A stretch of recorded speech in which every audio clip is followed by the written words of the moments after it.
Guys, ito yung area kung saan tayo ay bigay ng school supply. Maliit lang na school to, guys. So, ito yung school na daycare center dito sa Sitio Radar, Barangay Tandang Kutyo, Tanay, Rizal. So, ayan po. Ito lang maliit na room na to. Dito lang sila nag-aaral. So, ayan, may mga pumunta din nung nakaraan. Ayan, yung Brigada Eskwela ata.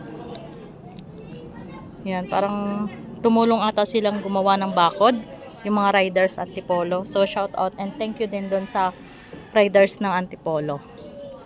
Ayan, Radar Child Development Center. So, ayan. Meron din silang area doon, hugasan ng kamay.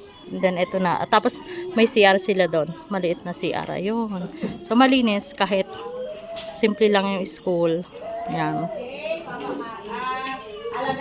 Ayan.